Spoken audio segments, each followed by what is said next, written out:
Hello friends, कैसे हैं आप सब। आप सभी का स्वागत है मेरे channel let's learn with NCERT में।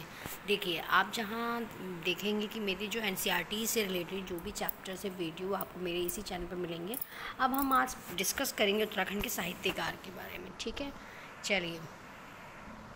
उत्तराखंड के साहित्यकार देखिए, पहला नाम है सुमित्रानंदन पंत का। क्या नाम है? सुमित्रानंदन पंत। सुमित्रानंदन पंत का जन्म 20 मई 1900 को हुआ था। ठीक है, 20 मई 1900 को सानी में हुआ। सुमित्रानंद बचपन का नाम क्या था? गोसाई दत्त था। क्या नाम था? गोसाई दत्त। सुमित्रानंद पंत के पिता का नाम गंगादत्त पंत थी। उनकी 8वीं संतान थी। सुमित्रानंद पंत हिंदी साहित्य छायावादी युगी कवि थे। हिंदी साहित्य प्रथम ज्ञानपीठ पुरस्कार 1968 में यानी 1968 में चिदम्बरा के लिए पंत को मिला था। चिदम्बरा क्वेश्चन आता है, चिदम्बरा किसने लिखी थी? तो ये लिखी थी सुमित्रानंदन पंत ने। सुमित्रानंदन के नाम पे 2015 में एक टिकट भी जारी हुआ था।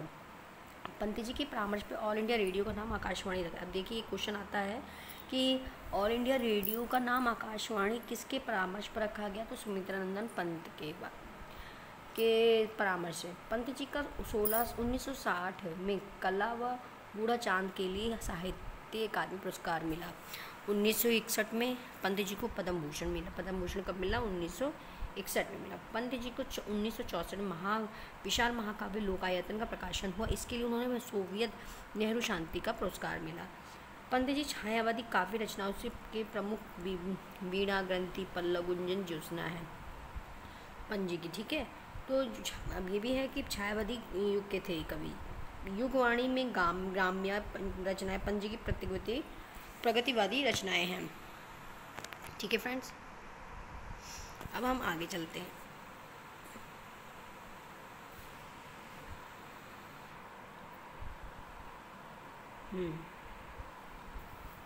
शिल्पी रजत शिखर उत्तराबाणी पतझर नवचेतनावादी काव्य हैं।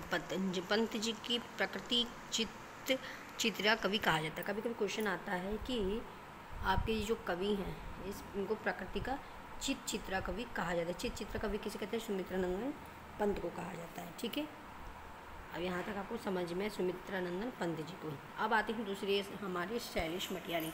शैलेश मटियानी का जन्म 1931 में अल्मोड़ा में हुआ।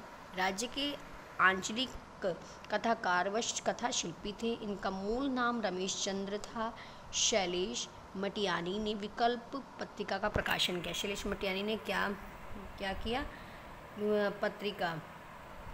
विकल्प पत्रिका का प्रकाशन किया। किसका? विकल्प पत्रिका का प्रकाशन किया। महाभोज कहानी के लिए उत्तर प्रदेश हिंदी संस्थान का प्रेमचंद पुरस्कार मिला। मुठभेड़ में उपन्यास के लिए इन्हें फणीश्वर नाथ रेणु पुरस्कार मिला। शैलेश मटियानी की कुछ कहानी संग्रह दुखों का एक सुख, चील, भविष्य,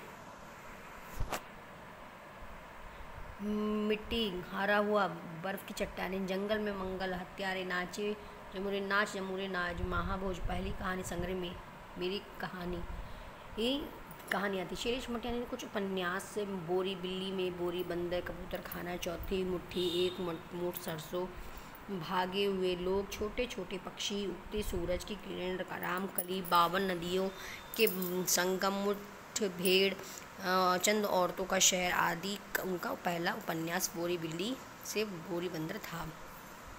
तो शैलेश जी का पहला उपन्यास क्या था? शैलेश जी का पहला उपन्यास था उपन्यास है बोरी बिल्ली से बोरी बंदर। ठीक है, शैलेश जी का निबंध संग्रह कागज की नाव कभी कभार, और निबंध संग्रह में उनका कागज की नाव और कभी कभार। अजय सिंह रावत, ये आपने सुना होगा। अजय सिंह रावत का संबंध पिथौरागढ़ से, जो एक इतिहासविद है। ये वानिकी शोध सबसे पुरानी संस्था international union of forest organization Vienna के पहले एशियाई चेयरमैन रहे। ध्यान रखिए, ये इंपॉर्टेंट है। अजय रावत ने लिखित पूरी history of Garhwal, history of Indian forestry, main and forest है। ठीक है, आज भी हम अजय रावत की उत्तराखंड की बुक भी पढ़ते हैं। अबोध बहुगुणा। अब हम यहाँ आते हैं अबोध बहुगुणा में। इनका संबंध पौड़ी से है। इनके रचित प्रथम गढ़वाली काव्य भूम्याल है। इन्हें गढ़वाली साहित्य का खिला हुआ बुरांश कहा जाता है। इन्हें अबोध बहुगुणा को, ठीक है, अबोध बहुगुणा को क्या कहा जाता है? रचित प्रथम गढ़वाली काव्य है। इनको बुरांश कहा जाता है। किसको? अबोध बहुगुणा को बुरांश कहा जाता है। इनके द्वारा रचित प्रसिद्ध एकांकी चक्रचाल है। अबोध बहुगुणा द्वारा रचित नाटक अंतिम गण व डूबता हुआ गांव है। गोपेश्वर कोठियाल जी का संबंध टिहरी गढ़वाल से। 1947 को देहरादून से निकलने वाली साप्ताहिक अखबार युगवाणी है। देहरादून से निकलने वाली साप्ताहिक अखबार कौन सी है? युगवाणी है, जिसका संपादन हुआ था, ठीक है। हवेल घाटी में इन्होंने इंटर कॉलेज की स्थापना की थी। कहाँ पे? हवेल घाटी, टिहरी में। आपको पता नहीं, टिहरी में पहले रियासत थी। गोविंद चातक में आप देखेंगे, गोविंद चातक कौन थे? गोविंद चातक टिहरी गढ़वाल से हैं। गोविंद चातक के प्रमुख रचक केकड़े, दूर का आकाश, बांसुरी बजती रही, काला मुंह आदि। गोविंद चातक जी ने रेबार व अंगार नामक पत्रिका का प्रकाशन किया। गोविंद चातक का एकांकी संग्रह जंगली फूल है। चातक का एकांकी संग्रह क्या है? जंगली फूल है। अब हम आते हैं नेक्स्ट, हमारे साहित्यकार मनोहर श्याम जोशी के बारे में पढ़ते हैं। मनोहर श्याम जोशी क्या है? मनोहर श्याम जोशी के बारे में 1935 में अजमेर में, मूल रूप से कहाँ के निवासी थे? अल्मोड़ा के थे। में देहरादून का पहला नाटक हम लोग धारावाहिक मनोहर श्याम जोशी ने लिखा था। मनोहर श्याम जोशी ने क्या उपन्यास के लिए 2006 में अकादमी पुरस्कार मिला। मनोहर श्याम जोशी ने हिंदी फिल्म पापा कहते कहानी के लेखक हैं। मनोहर श्याम जी देखिए, बहुत इंपॉर्टेंट है।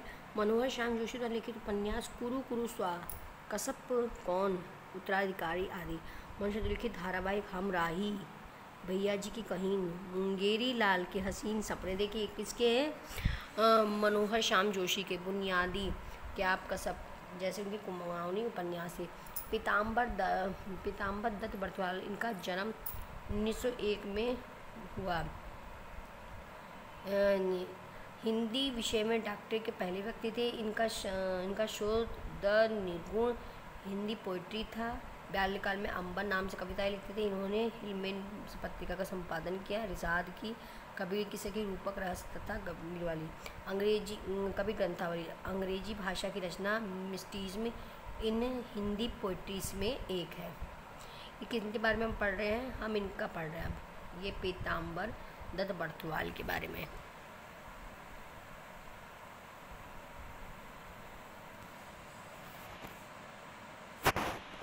आते हैं गौरापंत शिवानी। गौरापंत शिवानी में आपको क्या मिलेगा? गौरापंत शिवानी में आपको 1930 में राजकोट में हुआ। गौरापंत मूल रूप से अल्मोड़ा निवासी। गौरापंत भारत हिंदू हरिश्चंद्र सम्मान 1979 से 1981 में पद्मश्री तथा 1987 में हिंदी सेवानिधि राष्ट्र पुरस्कार मिला। गौरापंत की रचनाएं विषकन्या, 14 फेरे, गहरी नींद, अतिथि, गेंदा, मायापुरी व कृष्णाकली आदि है। राजेश जोशी को 2 पंक्तियों के बीच में रचना के लिए 2002 ईस्वी में पुरस्कार मिला। साहित्य पुरस्कार में इनके द्वारा लिखित लंबी कविता समर गाथा है। लिखित सबसे लंबी कविता क्या है? समर गाथा। इनकी समर गाथा है। फिर इनकी राय, इनकी अन्य रचना एक दिन पेड़ बोलेंगे, मिट्टी का चेहरा, नापथ्य, हंसी आदि है। अब है आपका मंगलेश डबराल, ये इम्पोर्टेंट है। ये देखिए, अभी हम पढ़ेंगे मंगलेश डबराल, शेखर जोशी, शिव प्रसाद डबराल, दुर्गाचरण काला, लीलाधुरी, जुगड़ी, बीरेन डंगवाल, जस्किन बाण, ईश्वरी बिरदा, अन्य साहित्यकार जो ये छोटे मोटे दिए हुए हैं, ठीक है। अब हम आते हैं शेखर जोशी पे, ये मंगलेश डबराल पे, जिनका जन्म 1948 में टिहरी गढ़वाल में हुआ। मंगलेश डबराल को हम जो देखते हैं रचना के लिए 2000 में साहित्य अकादमी पुरस्कार मिला।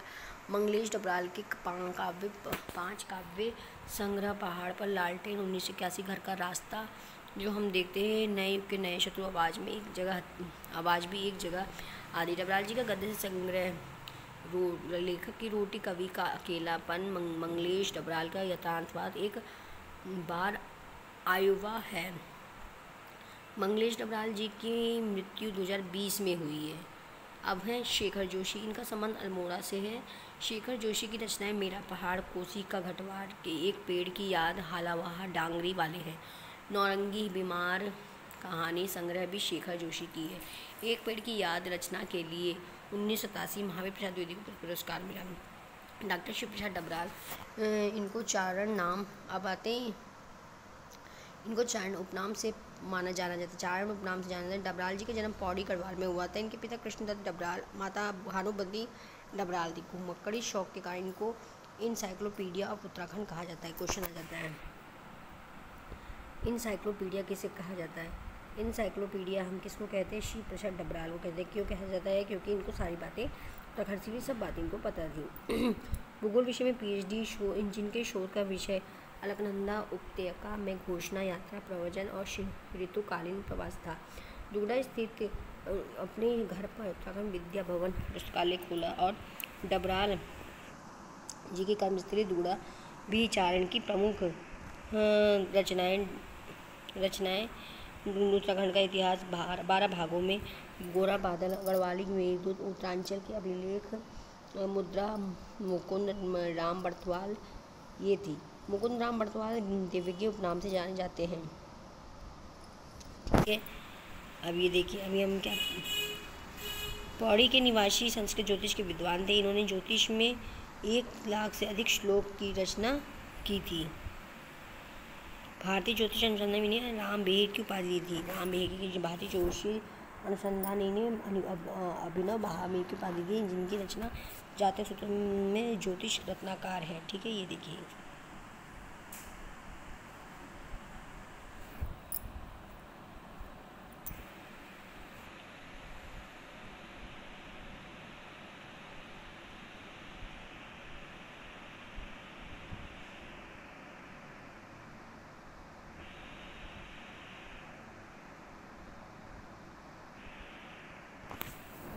ये नाम से मुकुंद राम बर्थवाल दिव्य उपनाम से जाने जाते हैं।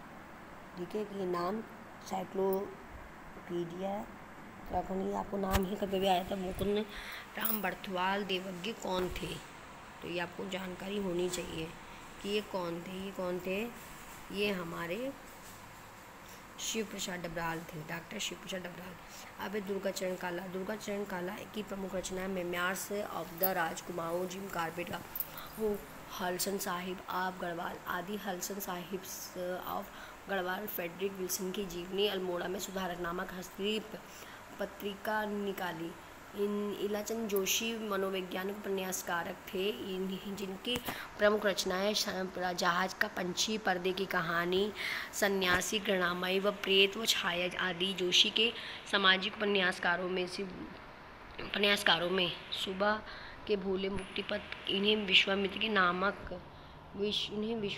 नाम पत्रिका का संपादन किया। अब लीलाधर जगुड़ी, ये सारी चीज़ें जो इम्पोर्टेंट है मैंने इस वीडियो में आपको बताई हैं, ये इम्पोर्टेंट है, कृपया आप इनको याद कर लें या कहीं नोट कर लें। लीलाधर जगुड़ी टिहरी निवासी। किसी को अगर PDF की ज़रूरत है तो वो मुझे बता देंगे, मेरे टेलीग्राम चैनल पर आप मैसेज कर सकते हैं।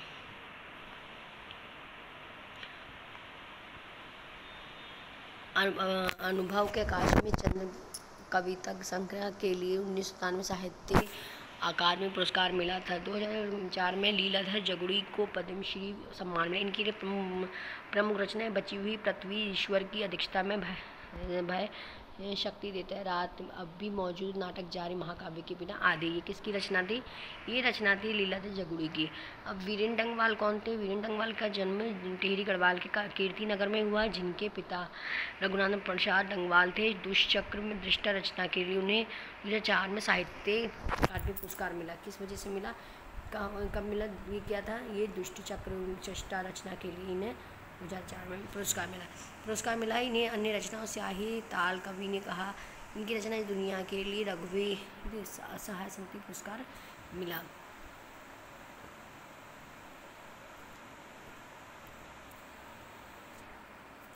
रस्किन बर्नी, कुछ इम्पॉर्टेंट है। रस्किन का जन्म हिमाचल प्रदेश में, लेकिन ये मसूरी में रहता है। रस्किन बॉन्ड देश के सबसे बड़े साहित्यकार में से एक थे। इनकी पहली पुस्तक रूम ऑन द ऑफ 1955 प्रकाशन। 1992 रस्किन बॉन्ड जी ने साहित्य अकादमी पुरस्कार मिला। 2014 में रस्किन बॉन्ड का प्रथम भूषण पुरस्कार मिला। गिरीश तिवारी गिरदा अल्मोड़ा के रहने वाले थे। इम्पॉर्टेंट है, ये प्रमुख नाटक नगाड़े खामोश हैं, धनुष यज्ञ आ जाता है कभी कभी कि नाटक नगाड़े खामोश है, धनुष यज्ञ गिरदा ने लोकनायक झुझाई दमाई पर शोध किया। हमारा कविता के आखर व शिखरों का स्वर गिरदा की रचना है। हमारी कविता के आखर व शिखरों के स्वर गिरदा की रचना है।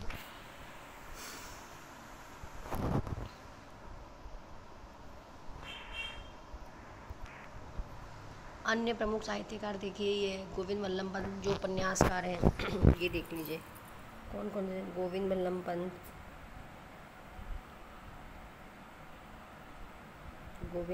पंत ये जो इनका प्रसिद्ध नाटक कोहिनूर का हीरा, जिनका संबंध रानी खेत से और अन्य रचनाएं अंगूर की बेटी, सुहाग, बिंदी गुलदस्ता, काशी का जुलाहा। सुरेंद्र सिंह पांगती का संबंध पिथौरागढ़ से है। इन्होंने धाद नामक संस्था का गठन किया। इनकी रचना उत्तराखंड का कितना सच और कितना छल है। गोविंद प्रसाद नोटियाल पत्रकारिता से जुड़े थे। टाइम्स ऑफ इंडिया के संपादकता रहे हैं। ये इम्पोर्टेंट है, ठीक है, ये इम्पोर्टेंट है। संवाददाता जिनके संबंध नंदप्रयाग से है। बलवंत मनराल की कविता पहाड़ के आगे भीतर पहाड़। बलवंत जी ने बहरामपुर तिराह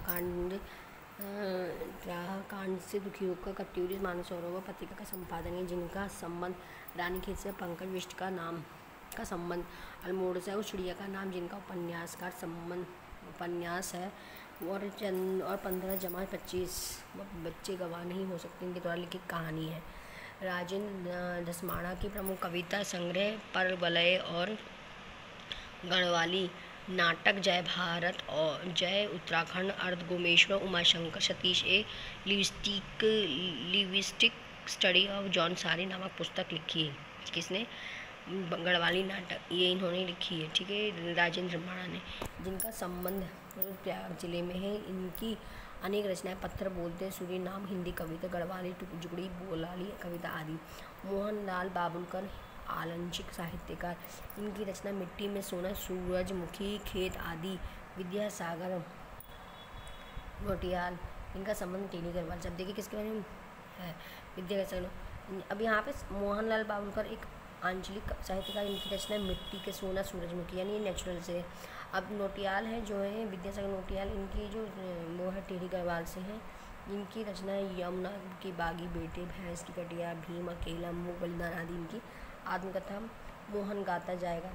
भजन सिंह की प्रमुख रचनाएं क्या है? सिंहनाद, आर्यों का आदि का निवास, मध्य हिमालय, अमृत वर्षा, वीरवधु देव की कन्या, विक्रय, भजन सिंह, कृत्य, सिंहानंद, गढ़वाली साहित्य का अनमोल हीरा है। तो ये हमारे थे उत्तराखंड के इम्पॉर्टेंट साहित्यकार। मुझे उम्मीद है आपको मेरी वीडियो अच्छी लगी होगी और ज़्यादा शेयर करेंगे, जहाँ पे जो ज़रूरतमंद बच्चे हैं वहाँ तक उनको हेल्प मिल सके। ये चैनल आपका बिल्कुल फ्री है, ठीक है। अब हम चलते हैं अपने नेक्स्ट वीडियो में। आपको नोटिफिकेशन के लिए मेरे चैनल को लाइक एंड सब्सक्राइब करना पड़ेगा, ज़्यादा शेयर करना पड़ेगा। जय हिंद, जय भारत।